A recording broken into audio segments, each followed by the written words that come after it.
Oke, kita akan belajar tentang menerima dan mengampuni. Kalau Bapa di surga tidak menggunakan dua hal ini, kira-kira kita jadi apa? Sobat, kita jadi apa? Jadi apa? Kalau dia tidak mau menerima kita, lalu tidak mau mengampuni kita, kira-kira ini jadi apa? Jadi apa? Apa saja yang saudara sebut masih lebih bagus. Loh, serius itu. Jadi tape masih lebih bagus, tape masih enak, bisa laku. Tape busuk, babi masih mau. Ayo sebut, jadi apa? Loh, betul nggak? Apa yang saudara sebut masih lebih bagus? Kalau dia tidak mau menerima dan mengampuni kita, saudara, maka itu kekristenan kita. Tanpa kita menerima yang lain dengan konsep Yesus, maka kita nggak layak disebut Kristen. Kalau kita masih milih-milih dalam menerima orang, kita masih milih-milih bersahabat atau bersekutu dengan orang, kita nggak layak. Dunia tidak akan pulih kalau kita tidak menggunakan dua hal ini, menerima dan mengampuni. Ternyata mengampuni saja tidak cukup. Saudara-saudara mau tahu kapan saya mendapatkan hal ini? Kurang dari 2 minggu. Jadi baru berapa hari ini saya dibawa merenungkan. Ternyata mengampuni saja tidak cukup kalau kita nggak menerima orang yang kita ampuni itu. Saya kaget sekali. Saya pikir selama sekian tahun, bayangkan kalau saya syukuri Agustus yang lalu, pas tanggal 26 itu saya ada di Pekanbaru. Saya mensyukuri 26 Agustus 2009 ini 37 tahun saya sudah melayani Tuhan. Ternyata mengampuni saja itu nggak cukup. Saya kaget sekali. Harus bisa menerima. Menerima saja juga tidak cukup kalau tidak mengampuni. Betul tidak? Jadi dua-dua ini kita nggak bisa pilih salah satu. Harus kita lakukan dua-duanya juga. Menerima dan mengampuni. Roma 15 ayat 7. Kita lihat dulu ayat ini. Roma 15 ayat yang ke-7. Mari kita baca sama-sama. Renungkan sampai di mana kekristenan kita. Sudah? 1, 2, 3. Sebab itu terimalah satu akan yang lain. Sama seperti Kristus juga telah menerima kita untuk kemuliaan Tuhan.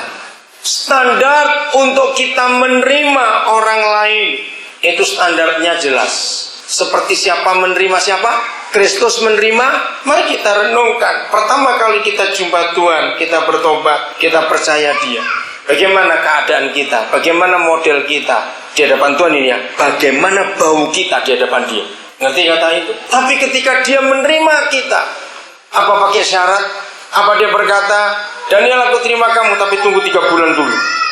Percobaan 3 bulan. Kalau 3 bulan ini kamu gak macam-macam, baik aku terima kamu. Tapi 3 bulan setelah itu kamu macam-macam, batal, mundur 3 bulan lagi. Begitu atau tidak? Sama sekali Dia tidak pernah mempunyai konsep apapun juga untuk menerima kita, kecuali satu, Dia harus menerima kita. Tidak ada yang lain. Itu yang Tuhan rindu dalam kehidupan kita. Bagaimana kita harus menerima orang lain dengan standar yang sama seperti Kristus telah menerima kita. Ini belum bilang mengampuni loh saudara. Belum bilang. Ini baru belajar untuk menerima saja. Siapa yang seumur hidup tidak pernah ketemu orang yang menjengkelkan? Ngerti pertanyaannya? Siapa yang seumur hidup nggak pernah ketemu orang yang menjengkelkan? Ayo coba. Ada tidak? Ada. Kalau dia itu bisu, tuli, dan buta. Betul? Pasti dia gak akan ketemu orang menjengkelkan. Dia gak dengar apa-apa, gak lihat apa-apa, gak tahu apa-apa. Jadi selama kita hidup, pasti gak kurang-kurang kita akan ketemu orang yang menjengkelkan. Nah yang jahat adalah begini. Maaf ya saya berkata ini. Yang jahat adalah begini. Kita belum tahu orangnya, belum tahu namanya, tapi sudah bisa menilai. Kira-kira saudara orang itu kayak apa? Nah, coba jawab. Kita belum pernah lihat orangnya, namanya juga belum tahu, tapi kita sudah bisa memberi penilaian. Saya mau tanya jujur kepada saudara, orang-orang model begini banyak atau sedikit? Nah banyak. Mudah-mudahan gak ada di antara kita. Kalau saudara berkata banyak, mudah-mudahan jangan ada di antara kita. Tapi itu yang sering terjadi. Belum tahu orangnya, baunya juga belum tahu, sudah menilai dulu. Betapa jahat Saudara, dunia mengalami luka yang cukup parah karena kita lupakan prinsip ini. Menerima orang harus seperti Yesus telah menerima kita. Dengan kata lain, kalau saya percepat, berarti kalau ada orang pintar menilai orang lain dan mau menerima orang lain dengan ukurannya sendiri, dengarkan ini, berarti dia menganggap dia hebat. Betul tidak? Berarti dia menganggap dia hebat. Maka itu Tuhan mau menerima aku. Aku bersih, aku tidak bau, aku hebat, aku pintar. Maka itu Tuhan mau menerima aku. Nah, ukuran itu yang dipakai untuk dia menerima orang lain. Kalau dia tidak seperti aku, mudah-mudahan dia nggak menuntut saya lebih hebat dari aku. Kalau dia nggak seperti aku nggak bisa terima dia. Saudara ingat, kekristenan itu bukan eksklusif. Tahu kata eksklusif? Kekristenan bukan tertutup, bukan hanya untuk kalangan sendiri. Kekristenan tidak hanya untuk kalangan tertentu. Kekristenan tidak hanya apa yang sewarna atau yang baunya sama, apa yang bisa ngerti sama. Tidak. Katakan amin. Justru Yesus ketika menerima kita dalam keadaan yang luar biasa, dia terima kita apa adanya. Renungkan ini dalam kehidupan kita. Maka itu, maaf, seandainya ada di antara kita yang sampai hari ini sangat sadar, kenapa ya aku ini kok tidak bisa gampang sekali untuk berbaur dengan yang lain atau tertentu.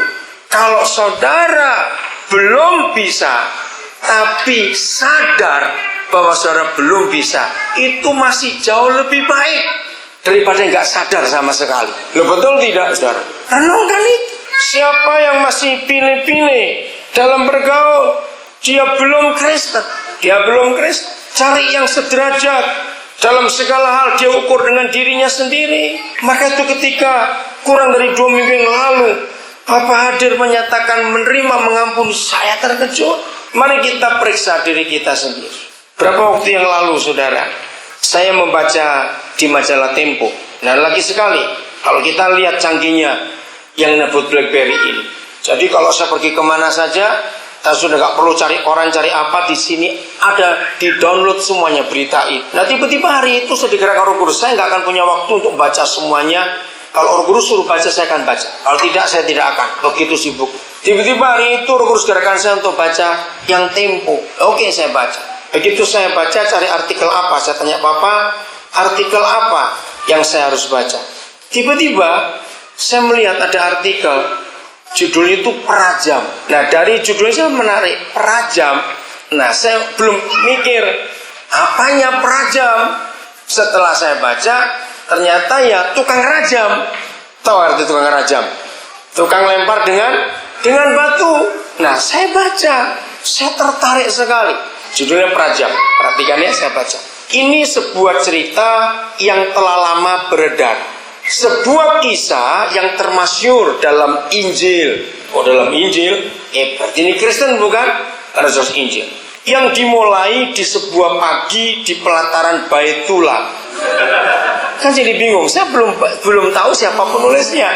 Karena kalau baca di sini harus diurut dulu. Beda dengan baca buku langsung tahu.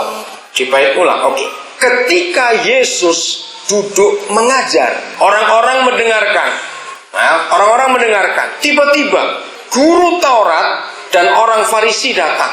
Mereka membawa seorang perempuan yang langsung mereka paksa berdiri di tengah orang banyak. Perempuan itu tertangkap basah berzina. Kata mereka, hukum Taurat Musa memerintahkan kita untuk melempari perempuan-perempuan yang demikian dengan batu. Kata para pemimpin Yahudi itu pula, mereka tampak mengetahui hukum itu, tetapi toh mereka bertanya, apa yang harus kami lakukan? Ini tanya kepada Tuhan Yesus. Bagi Yohanes yang mencatat kejadian ini, guru Taurat dan orang Farisi itu memang berniat menjebak Yesus. Mereka ingin agar sosok yang mereka panggil guru itu mungkin dengan cemooh, dalam kurung, mengucapkan sesuatu yang salah. Terus kalimatnya berbunyi demikian, saya seorang Muslim. Siapa ini? Saudara dengar, orang Muslim saja bisa menghargai apa yang Yesus lakukan. Saya seorang Muslim, bukan penafsir Injil. Saya hanya mengira-ngira latar belakang kejadian ini. Para pakar Taurat dan kaum Farisi agaknya curiga Yesus telah mengajarkan sikap beragama yang keliru. Diduga bahwa ia tidak mempedulikan hukum yang tercantum di kitab suci. Bukankah ia berani melanggar larangan bekerja di ladang di hari Sabat? Mungkin telah mereka dengar bahwa bagi Yesus iman tak bisa diatur pakar hukum. Beriman adalah menghayati hidup yang terus-menerus diciptakan Tuhan dan dirawat dengan cinta kasih. Saya merenungi, saya ulangi lagi, ini kalimat yang hebat. Beriman adalah menghayati hidup yang terus-menerus diciptakan Tuhan dan dirawat dengan cinta kasih. Dengar, orang Islam yang ngomong ini. Lanjut. Tetapi bagi para pemimpin Yahudi itu, sikap meremehkan hukum Taurat tak bisa dibiarkan, terutama di mata kaum Farisi yang diantara kelompok penganut Yudaisme lain paling gigih ingin memurnikan hidup sehari-hari dengan menjaga konsistensi akidah. Maka pagi itu mereka ingin menjebak Yesus, tetapi Yesus tidak menjebak.